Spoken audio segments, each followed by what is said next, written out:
everyone, and welcome to another Sims 4 building video. Today we are once again building in Newcrest, and it's going to be a starter home for one sim. So it's a very small build today, which is going to be fun. So if you've watched any of my previous videos, you'll know that I pretty much only build in my cat is not very nice.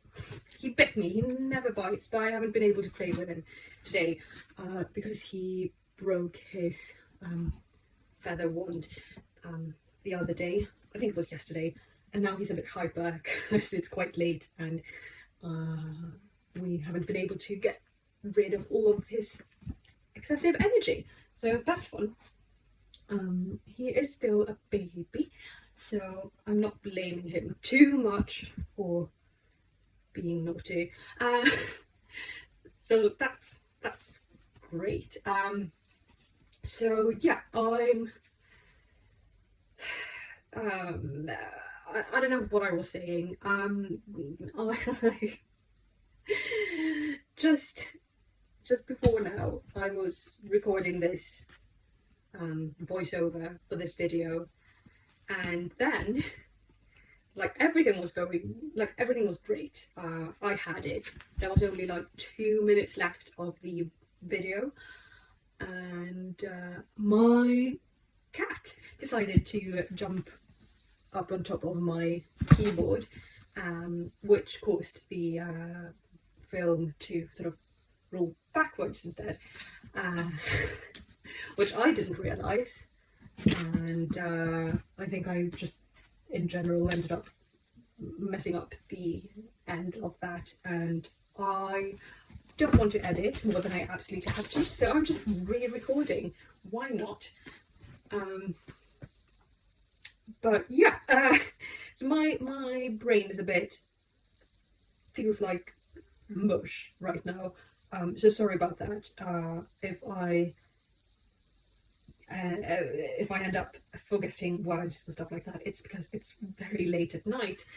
In my previous voiceover, I was talking about how I made the bathroom 2x3 tiles instead of 3x3, which was my original plan, but I couldn't remember the word 2, so that was a struggle. But yeah, this is going to be the sort of layout of this. As you can see, we don't have a separate bedroom, like a specific bedroom, so it's more like a studio vibe. It is a very small house, but I thought I could probably save a lot of money doing it like this, because I don't have to pay for the walls, and then if I were to make the bedroom like a separate room, it would also have to be bigger rather than just having a bed which is 6 tiles in a space that's also used for other things. Like a bedroom would have to be at least 4x3, I think, in order for everything to function properly. So yeah, so what's 4x3? 12, so that's twice the space. So that was my train of thought, and I've added just a bit of furniture to make sure that I'll be able to fit everything that I need to fit into this space before I end up making this my final sort of floor plan. And then I've done that before when I've come up with a floor plan, and then when I started furnishing, it ended up not making a lot of sense at all, especially for either very large builds but also for smaller builds like this. So yeah, this is definitely a one sim starter home. I think the price probably landed on just under 18,000 simoleons with the lot in Newcrest. It's one of the smaller ones, but yeah, I don't really know what to say. I really don't know what to say. So yeah. This is actually going to be quite colourful. I don't know if I told you already or if I only talked about it in the last voiceover, the previous voiceover, the one that will never see the light of day.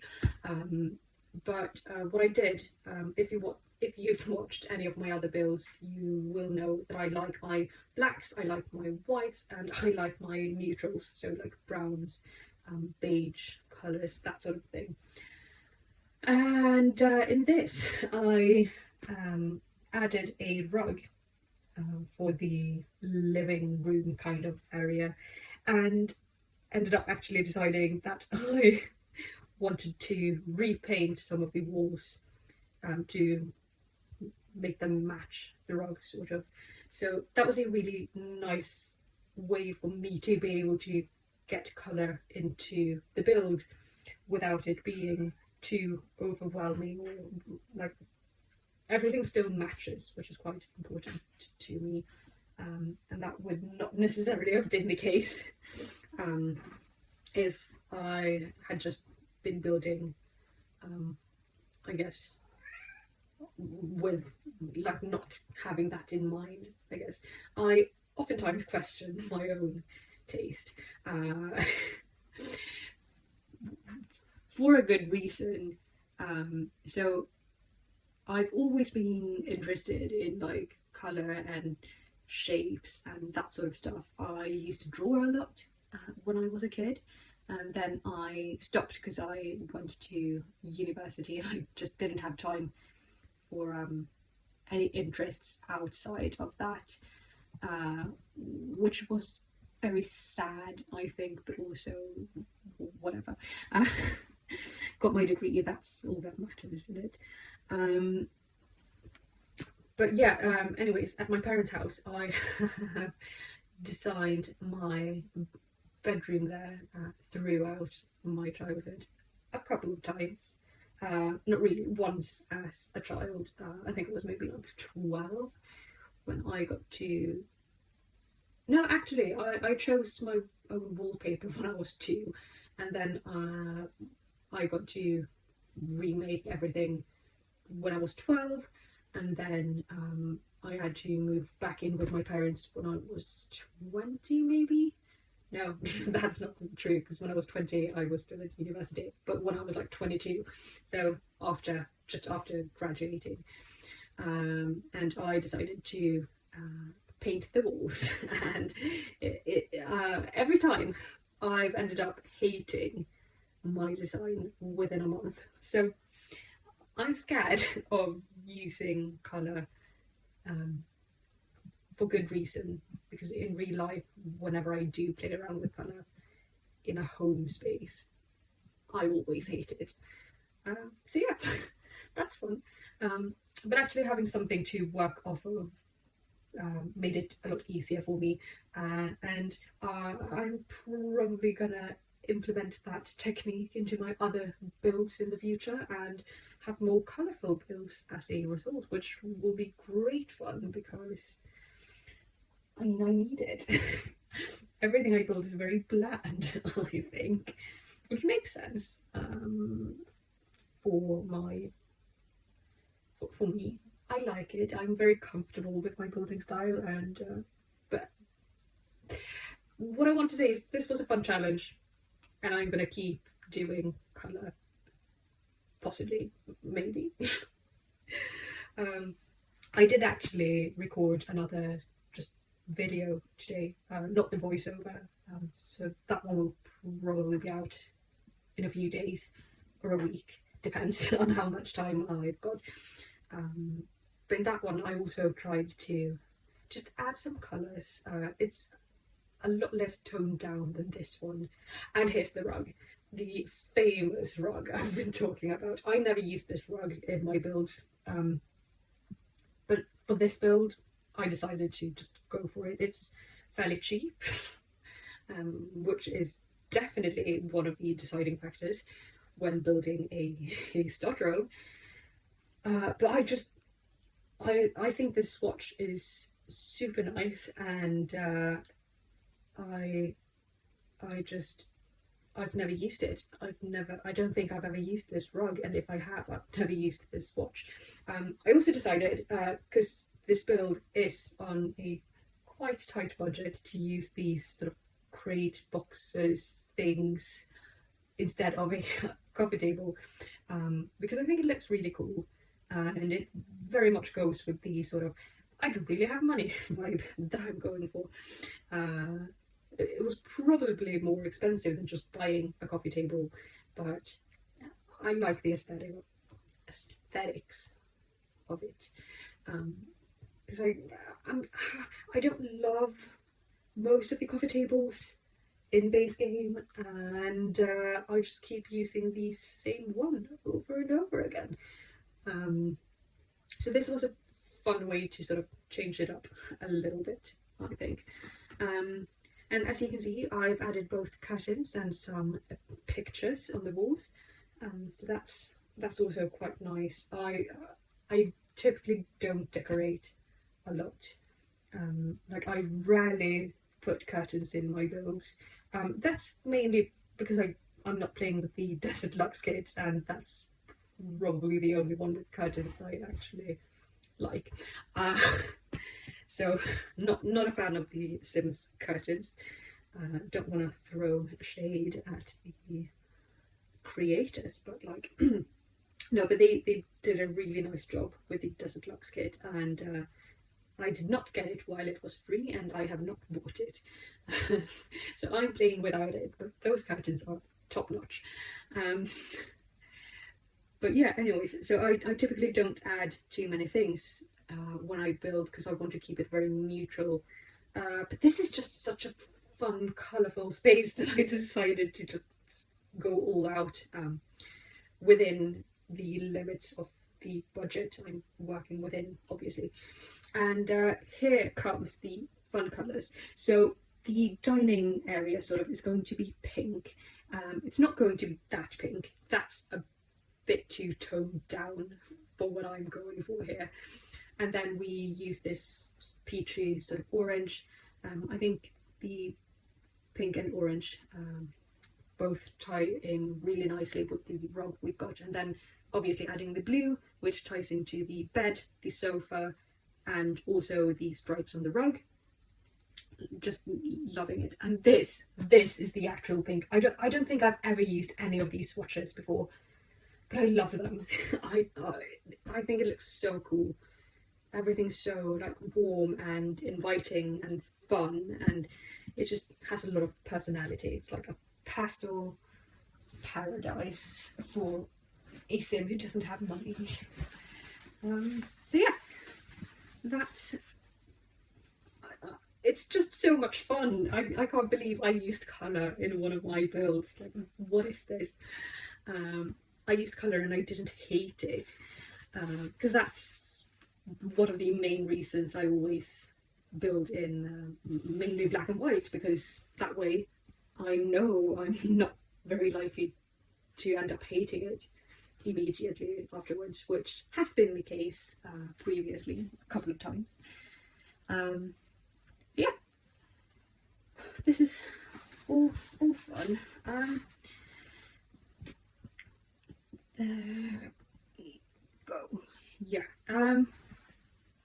So I think I've got landscaping left pretty much. Obviously, because this is a starter row, I'm on a budget, so I decided to use debug landscaping, which is free. But then towards the end, I added a couple of like the normal things as well. So I did pay a little bit for landscaping, but most of it comes from the debug menu. And actually, all in all, the entirety, like this whole film, like in real time. So the build took me about an hour, like 50 something minutes. I think it was 56 probably.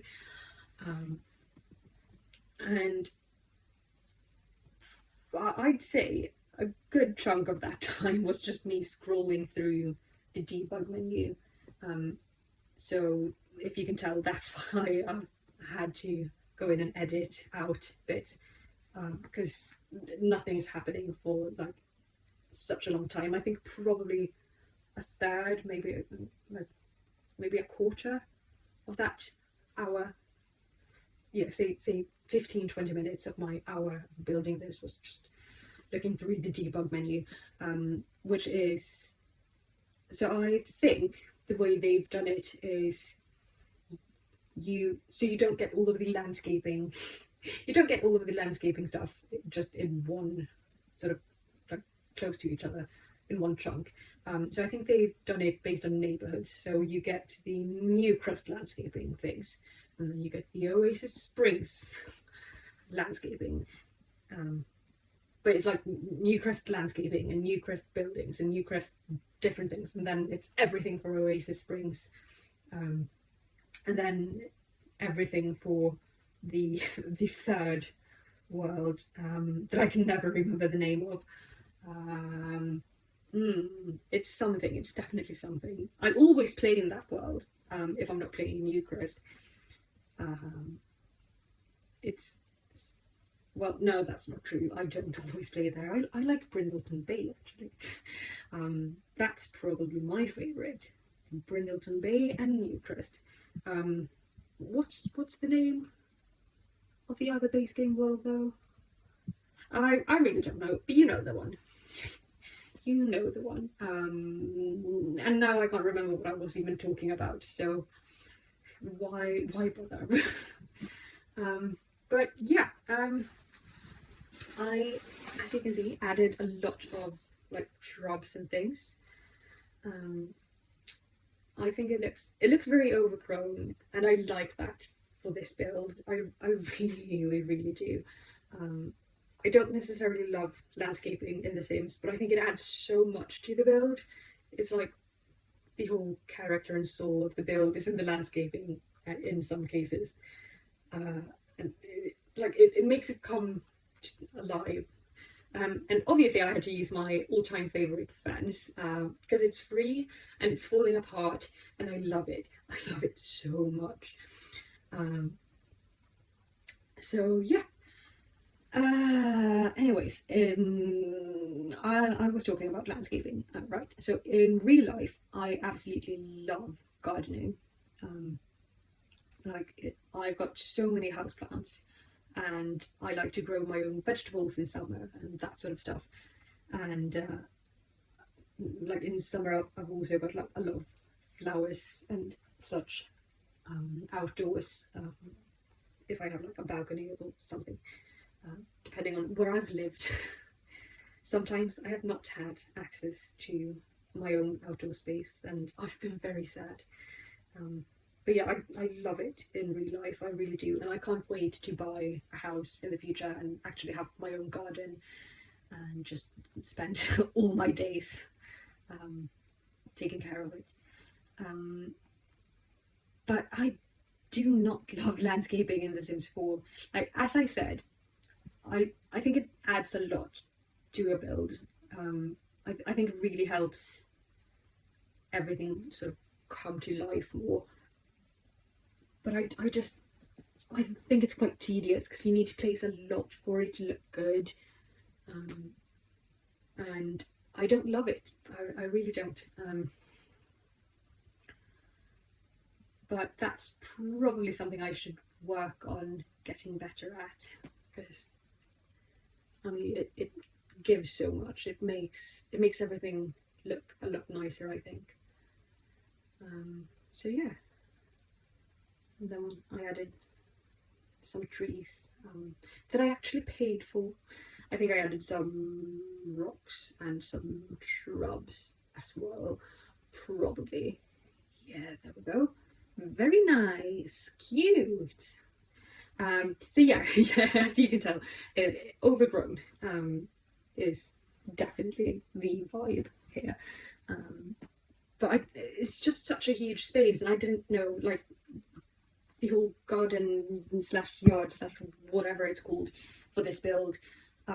It's just a very small house on a small lot, but still there's a lot to fill in, and I didn't know what else to put there if not just a lot of landscaping, and especially because I was able to get pretty much all of my landscaping for free.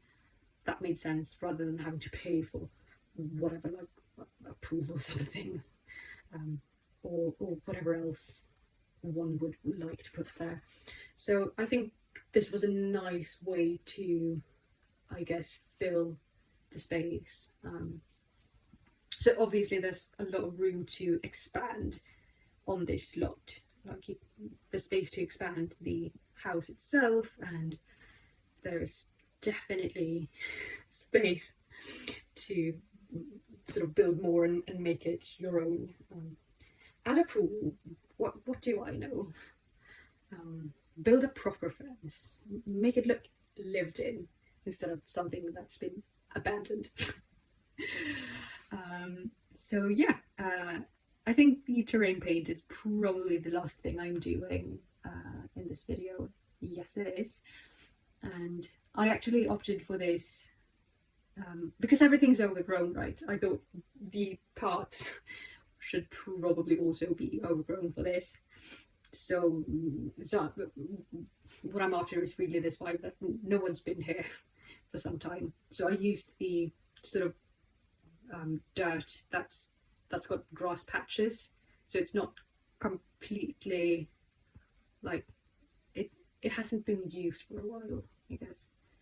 But yeah, I'm very happy with this build actually. Like I think it's very decent, especially considering it's base game only and a starter home at that. I think, yeah, I'm definitely proud of myself for building this, and also having the sort of challenge with the colours was a lot of fun, and I'm definitely going to try at least implement that in my other builds. And and these are the final images. This build is available on the gallery. Just search for Amanda V Games and you'll find me. Thank you so much for watching, and I'll see you in the next one. Bye!